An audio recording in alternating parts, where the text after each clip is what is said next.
Oh, right, yeah, part two of, yeah, this. So far, this has been great, though. Although it's weird to say things like this is great, but it's very interesting to hear someone so, well, long ago talking about things that really are only coming to light and to understanding now and only just starting. Like most of the world's still not interested, but yeah, let's go. How to use occultism as a trauma base. One of my sexual abusers at that time was the Prime Minister of Canada, Pierre Trudeau. Pierre Trudeau is a professed Jesuit. Now, the Jesuits are an intelligence arm of the Catholic Vatican. There's a criminal faction within these Jesuits. I'm certainly not saying all Catholics are bad, nor am I saying all CIA is bad or all politicians. There's good and bad in everything. But nevertheless, Pierre... That's an important thing to say because the Catholic Church gets pinned with this the most. But two things about Mike Taraga. Look up Mike Taraga, Taraga. I think, yeah. But anyway, a couple of things. One, he said, because he's another one, but he said one of his abusers was Ted Heath, who I don't know whether Ted Heath was actually Prime Minister, but he's a high up. I think he was actually, but he's a high up British politician, one of them guys. And he said he abused. But another thing Mike Taraga said is that he got abused in every child home, but then he went to one with Catholic nuns. And then he's like, I thought it was going to be like, and the Catholic nuns did this and that. And he was like, and actually, them women were great. He was like, whilst I was there between the ages of like 10 to 11, there wasn't any abuse. It was like a normal, they were lovely ladies and shit. So it's important to say because people hang that on the Catholic Church when this goes into every different department of society, higher ups, not just the Catholic Church. Trudeau represented this criminal faction of the Catholic Church, of the Jesuits, who believed in mind control of the masses because they wanted to be the one world church in the New World Order. The money that was being brought in through the church was funding New World Order controls. And he firmly believed in mind control. Another sexual abuser of mine was then Michigan Senator and later U.S. Congressman Guy Vanderjagt. This is the same Guy Vanderjagt that went on to head the Republican National Committee that put George Bush into the office of president. It was at Mackinac Island, Michigan, when I was 13 years old, that I was dedicated to the senator who had become my owner in this mind control project. That's U.S. Senator Robert C. Byrd. Senator Byrd is a Democrat from West Virginia. And again, as you'll notice as I reveal any names, that this doesn't have anything to do with party lines. Democrats and Republicans both are involved because it's not about party lines, it's about who's for the New World Order and who's not. Nevertheless, Senator Byrd had been in office as I've been alive. He's still in office today. He's been head of our Senate Appropriations Committee, which means he held the purse strings of our country. He decided where money would be spent. And I know from having witnessed and experienced and saw so much behind the scenes that Senator Byrd was appropriating money in directions that would allow for New World Order controls. Not only that, but my father, for having sold me into this project, was granted a lucrative military contract for making camshafts for military automobiles and all. My father became extremely wealthy on his sixth grade education. Senator Byrd,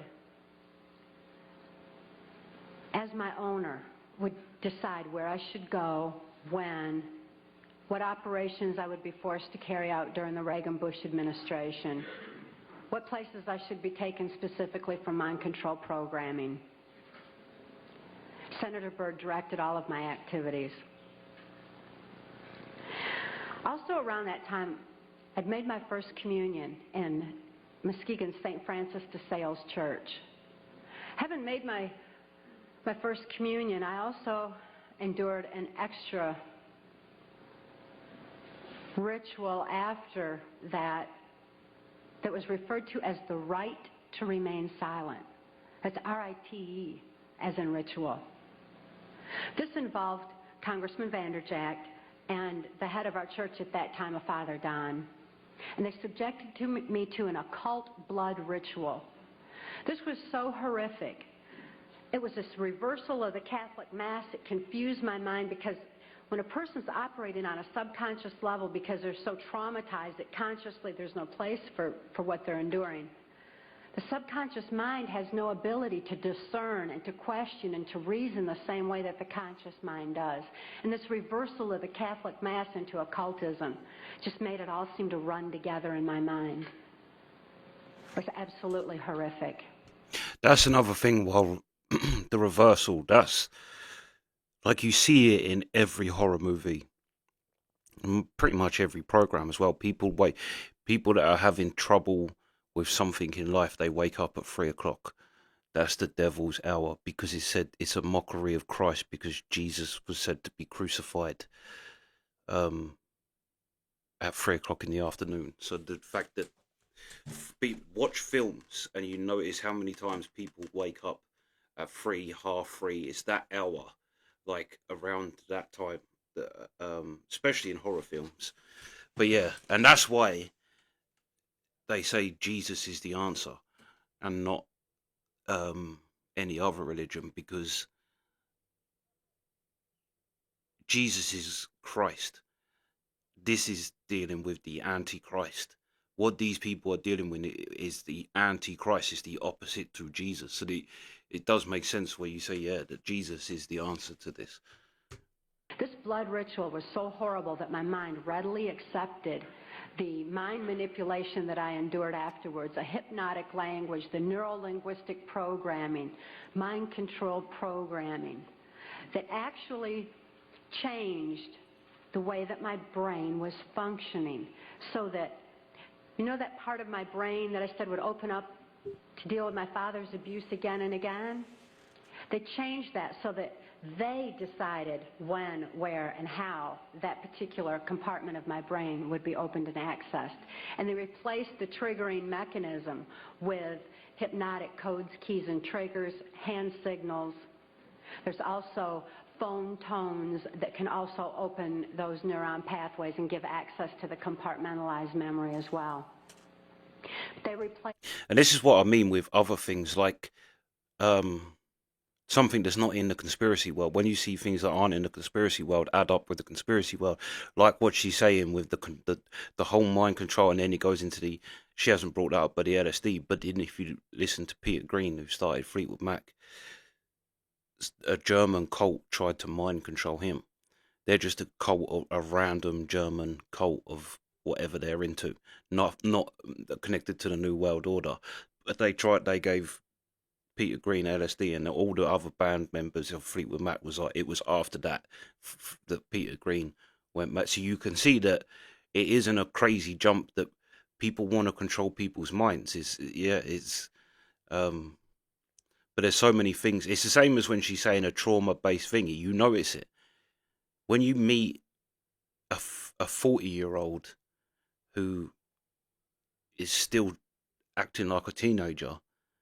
If you ask them, if you start talking to them, I guarantee that at some point in their teen years, something happened, something traumatic, and that's what it is, arrested development, isn't it? So you can see where actual psychological things and things that we now know through mental illness are true, that she's basically talking about. And yeah, talking about that these powers know this sort of stuff. But it's true, it's like adverts. The people that make adverts, they know how the human mind works enough to pull you into something. In how they're talking and words they're using, and the amount of times, like the 3 thing, you say this is delicious, delightful, and wonderful. It's like things like that, and it's a way of what she's talking about, programming, but in a different way. That at that time, and this was with this right to remain silent. I also had a silence in my head after that Because up until that time, I heard, it was just my own voice, but I heard my voice arguing back and forth with all these different perceptions and from the different compartments in order that I could formulate some kind of a decision about things. I remember before the right to remain silent that I had some free thoughts of my own, and I had hoped for a place in the world where people didn't abuse each other. I'd hoped to have 10 children that I knew would be at least 10 children in this world that weren't abused.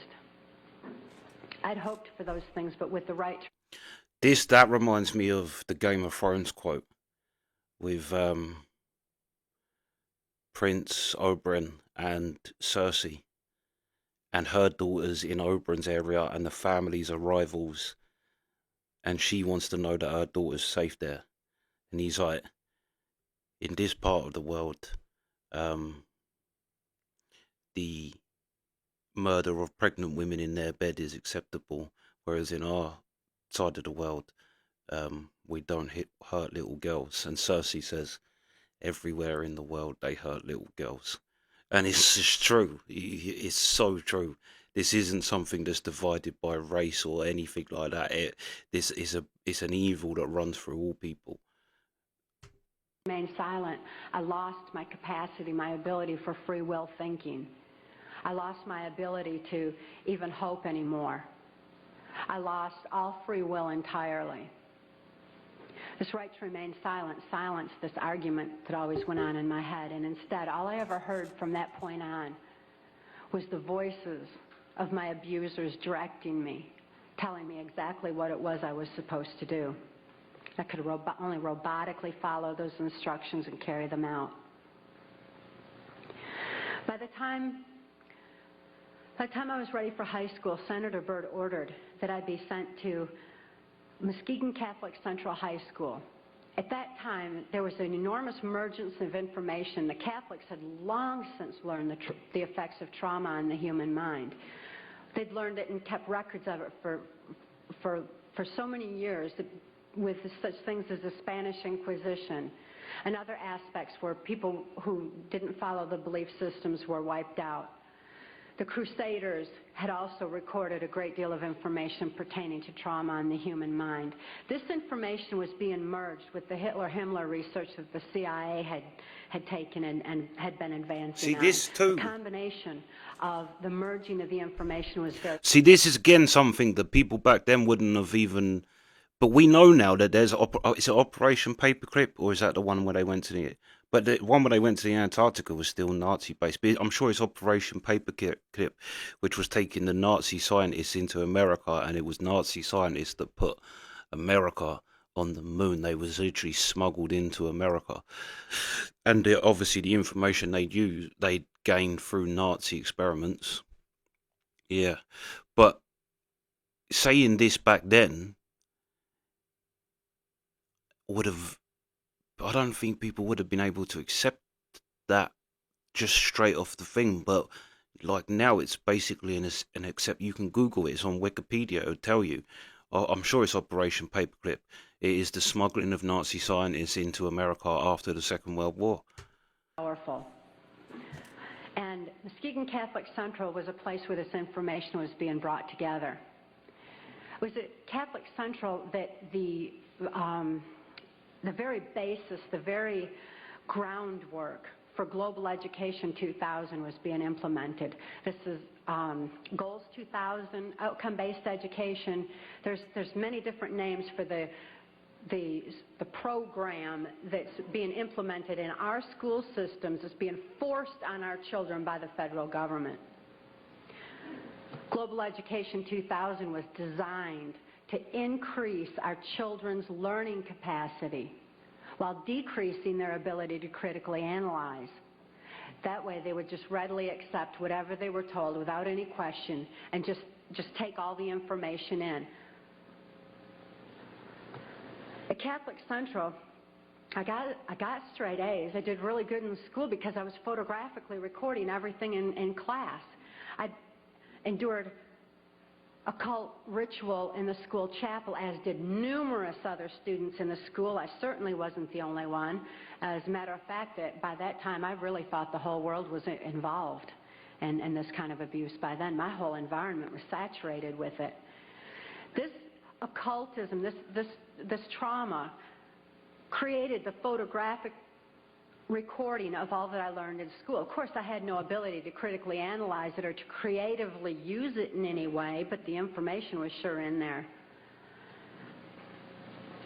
It was while I was at Catholic Central that Gerald Ford went into the office of president. I had been conditioned by that time to believe that I had no place to run and no place to hide. This is a phrase that's used to lock in mind control victims of varying levels. There's no place to run, no place to hide. We're watching you. I certainly felt like I had no place to run and no place to hide. Who would I turn to? I couldn't turn to my parents. I couldn't turn to my church. Couldn't turn to my school. Couldn't turn to the local politicians. And now I couldn't even turn to the President of the United States. This is what I was saying at the start as well, with the I'm telling, that she said she didn't have no one to tell back then, but now she can, and it's like the child her is finally getting that payback, that, response. I truly felt locked in, which is exactly what they wanted for total control of my mind. Of course, since then, I've learned otherwise, and Mark wisely taught me while I was in the deprogramming process that I did have a place to run, so right at them. And I had no need to hide. Obviously, they do, by the way. They're covering up all their acts with the national security blanket. After I graduated from high school, Senator Byrd ordered that I be transferred to Nashville, Tennessee. Nashville, Tennessee was heavily involved in mind control at that time through the country music industry, and above all, the proliferation of CIA cocaine operations within the country music industry were already in full swing. The political corruption in Tennessee was just all the way to the top. The country music industry provided a cover for mind control slaves like myself to be taken around the country to the various places as designated, and also to distribute and deliver the large quantities of CIA cocaine that was coming into the country. It was my experience that the CIA's so-called war on drugs is no more than the CIA eliminating their competition as they take over the drug industry worldwide.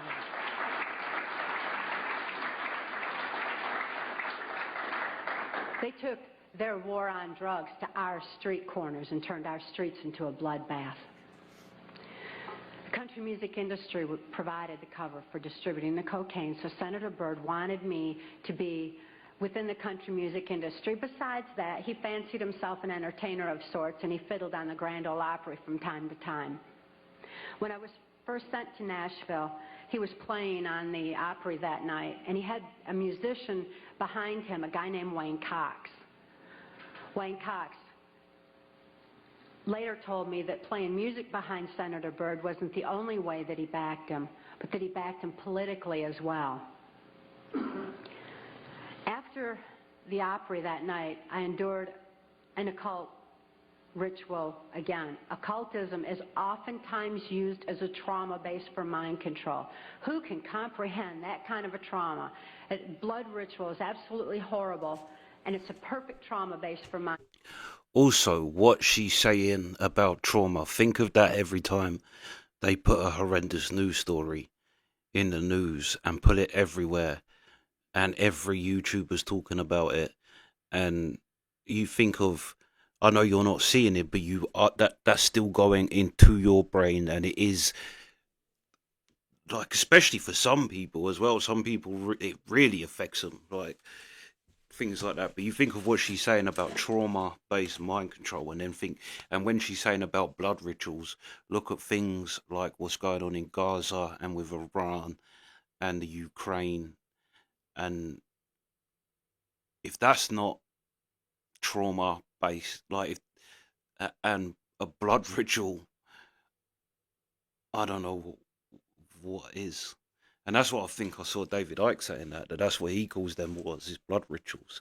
And they harness the negative. Anyway, they're going off track. Control for the compartmentalization of memory. I witnessed Wayne Cox murder a railroad bum down at Nashville's Union Station. It was abandoned at that time, and there were bums around, and he shot him right between the eyes and cut off both of his hands, which was Cox's MO for murder. I haven't actually read it, but what she's saying here, I want to get the book, or at least the audio. I think it is an audio book. But the Torso in the Thames. The Thames, I think it's the biggest river in Europe, but it runs right by me. I live on the Thames, but it's called the Torso in the Thames, and it was basically a torso found in the Thames, and then how that was linked to satanic rituals. But then it kind of, once he started getting into it, the satanic thing, it just completely got taken out the paper and no one really talks about it. But there's a book, I'm sure it's called The Torso in the Thames. Which, yeah, I haven't actually read it yet, but like I've heard people talk about it and what it is and how it details that how this torso, decapitated and amputated torso, found its way just in the Thames, and that, yeah, it was part of a sacrifice.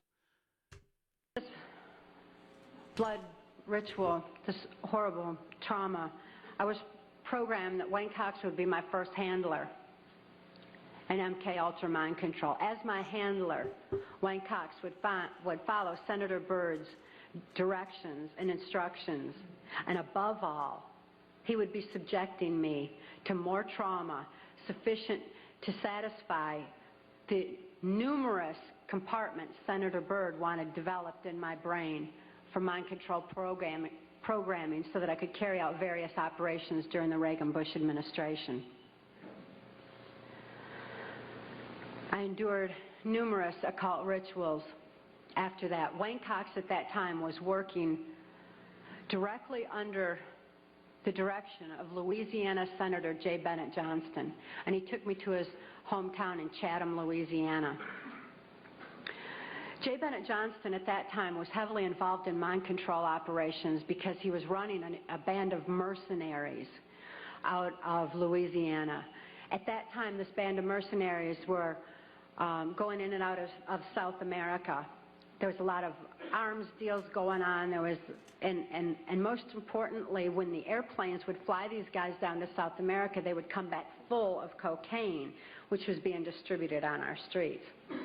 Wayne Cox was triggering these mercenaries into operation by showing them a severed hand from another one of his victims, which re-traumatized them into the occult ritual that they had already endured and accessed a specific compartment of their brain. And he told them that J. Bennett Johnston wanted them to give him a hand and carry out a certain operation. He would then give the instructions and the guys would follow him through. So J. Bennett Johnston was heavily involved. At that time, it was 1978, and it was determined that I had endured sufficient trauma to carry out my first trial run operation. An enormous quantity of cocaine had been flown in on one of these operations, and I was to deliver it into the neighboring state of Arkansas. By that time, Bill Clinton's drug operation was in full swing. He was governor of Arkansas, and I delivered this cocaine to a remote airport in Ouachita Forest, which I've since identified as Mena Airport. I also delivered a little packet of information and a small quantity of cocaine, a personal stash from J. Bennett Johnston, to Bill Clinton. I delivered it to Bill Clinton, and he cut out 2 lines of the coke, and he did inhale.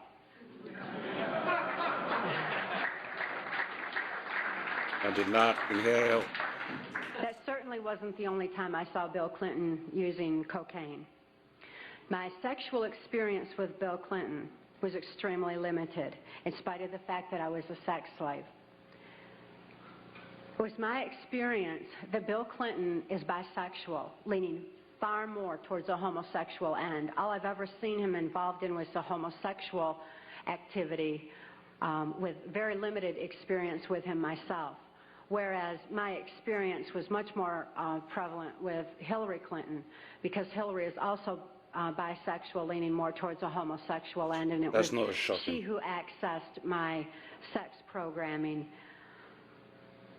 to fulfill her perversions.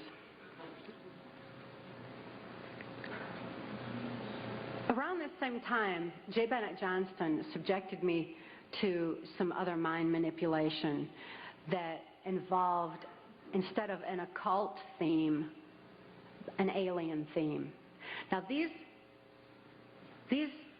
guys who are manipulating my mind and programming me for mind control purposes claimed, and these criminals in control of our country as well, claimed to be gods, demons, and aliens, in order that I feel totally helpless, in order that I felt like they were beyond my realm to affect.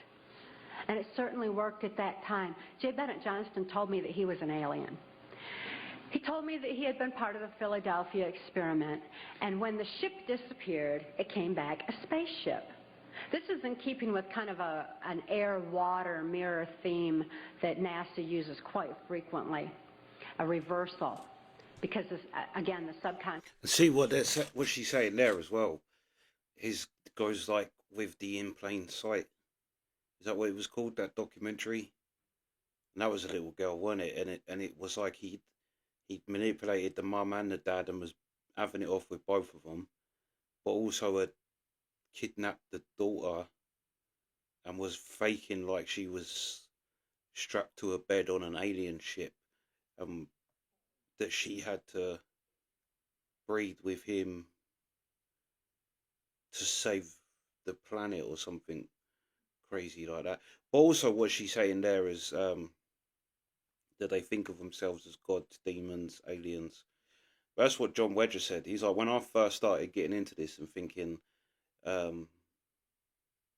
like of what he's about to face with, what he's about to expose, he's like, I thought I'd be dealing with giants and monsters, and he's like, but you're not. You're dealing with little wasps, little pests. He's like, they just pick at you. That's it. He's like, that's what you're dealing with. He's like, they're not these strong people. They're all damaged, and yeah, he's like, they're not like you think they're gonna be. They are like the wasp in your car, the stone in your shoe. Mind doesn't have any reasoning capacity. J. Bennett Johnston then showed me through his office at General Dynamics a then top secret stealth. Here was this triangular stealth that wasn't in any of the school books, wasn't being talked about anywhere, wasn't out in the newspapers or anything else. It was being withheld. It was still a top secret weapon system. But I saw this triangular stealth. It looked like a spaceship to me. I'd never seen anything like that. And everything that J. Bennett Johnston was doing and he was involved in certainly was alien to me. So it was easy for me to accept the idea that what was happening was in fact being perpetrated by aliens. I'm not saying that there's no such thing as aliens. That would be foolish for me to even say anything like that at all. But what I am saying is that it was my experience that these were people claiming to be aliens. If there's a reality out there pertaining to any alien influence, we need to sort out the government misinformation and disinformation and mind manipulation techniques that they're using. I know for a fact that the plan is to make all of us feel totally helpless, that what's happening is beyond our realm to affect because we've been taken over by aliens, that our Independence Day is dawning. So beware of that.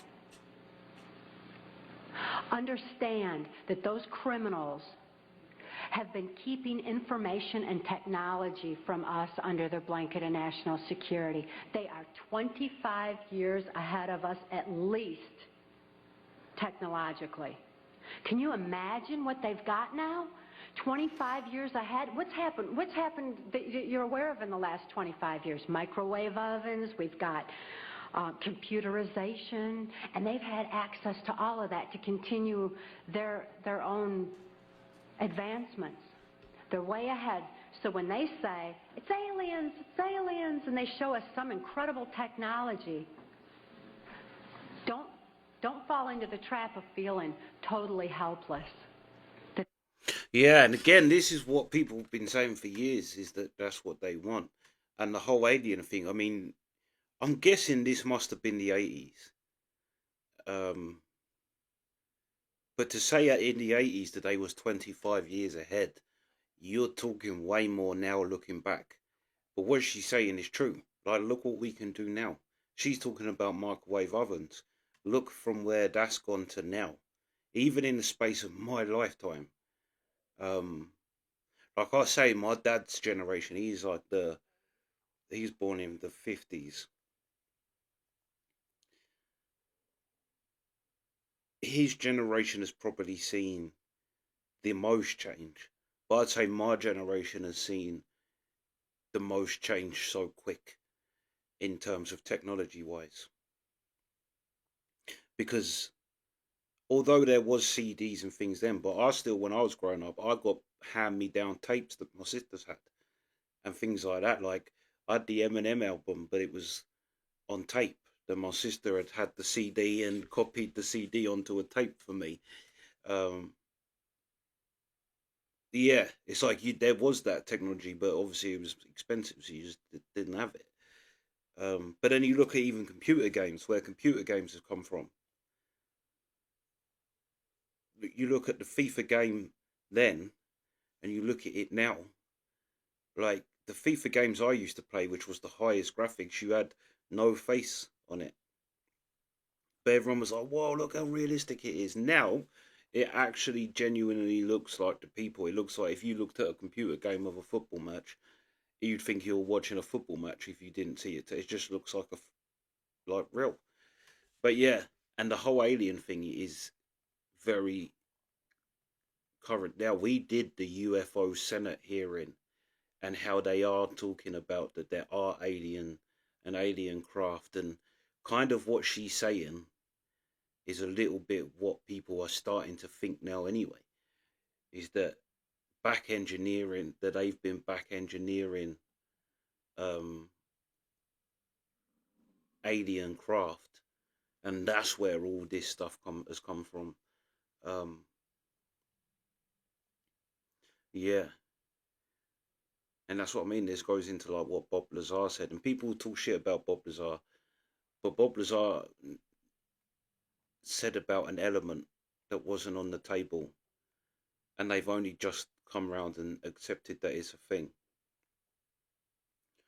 Um, but he was talking, I can't remember what it's called, but yeah, he was talking about that. But if you listen to him, he says that the alien craft they got are from archaeological digs as well, not crashed UFOs. He's like, that's what I read. He's like, but to be honest, I don't know how much I can trust what they said, because everything dealing with the UFO world is so compartmentalized. This Your group doesn't talk to that group, and you're all getting. He's like, they could have put lies in my thing I was reading, my booklet they done me that I was reading. They could have put lies where if it ever leaks out, they'll know the source of who leaked out the lie. Um, he's like, so everything he could have read, he's like, they don't know, but he saw an alien craft, and yeah, yeah, and I think he's another one that people have laughed at for years, but now with all that's coming out, and you've got military pilots coming out and saying we've seen this stuff. Navy's a big thing as well.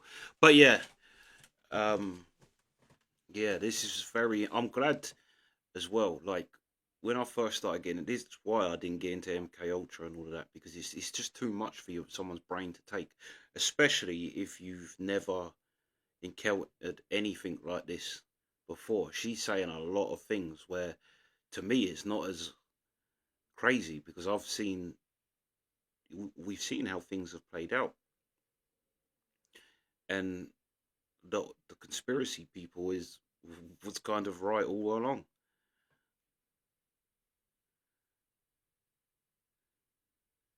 But yeah, yeah. It's interesting that she said as well that she was only dealing with people, which you kind of think, and that's what I think with.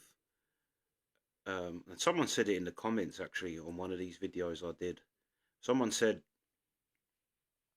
people cannot believe in satanic ritual all they want, but their higher ups do, their leaders do. Whether you believe it or not, it's irrelevant. Your leaders are into it. That's their club. It's doing satanic shit. But yeah, this part two. Sweet.